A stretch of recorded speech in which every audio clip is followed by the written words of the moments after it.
বন্ধুরা দেখো এখন বাজে 11টা 10 আর আজকে আমি দেখো অন্য একটা জায়গায় চলে এসেছি। কোন জায়গায় চলে এসেছি তোমরা তো তোমাদের আগেও বলেছি আর এখনও বলছি। আমাদের বাড়ি হচ্ছে দুটো, আর একটা যেখানে সবসময়ের জন্য থাকি ওটা হচ্ছে দোকান বাড়ি, আর এইটা হচ্ছে আমাদের আসল বাড়ি, দেখতে পাচ্ছ।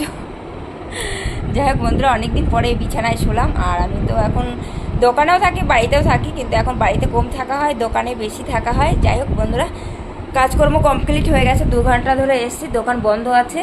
আর আমি যাব, তারপর দোকান খোলা হবে। এখন তালামালা মেরে চলে যাবো, কেউ বাড়িতে নেই, যার যার মতো সব কাজে বেরিয়ে গেছে।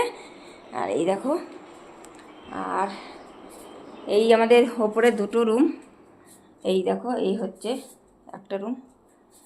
উফ, এসে এগুলো ঝাড় দিলাম, মোছা হয়নি, কালকে এসে মুছবো।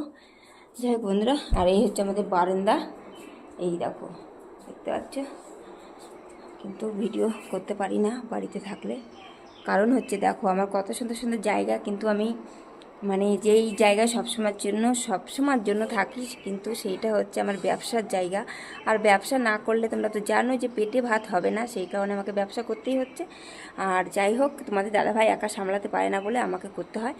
আর এই হচ্ছে দেখতে পাচ্ছি। যাই হোক বন্ধুরা, ভিডিওটা তোমাদের কেমন লাগলো অবশ্যই কমেন্টে জানাবে। আর এখন আমি দেরি হয়ে যাচ্ছে, যে দোকান খুলতে হবে। আর এখন আমি বাস দোকান থেকে চান করে এসেছি, কিন্তু তবু মানে কাজকর্ম করেছি তো হাত পাগুলো চুলকাচ্ছে। আর এখন আমি চান করে তারপরে আবার দোকানে চলে যাবো। যাই হোক বন্ধুরা, ভিডিওটা কেমন লাগলো অবশ্যই কমেন্টে জানাবে।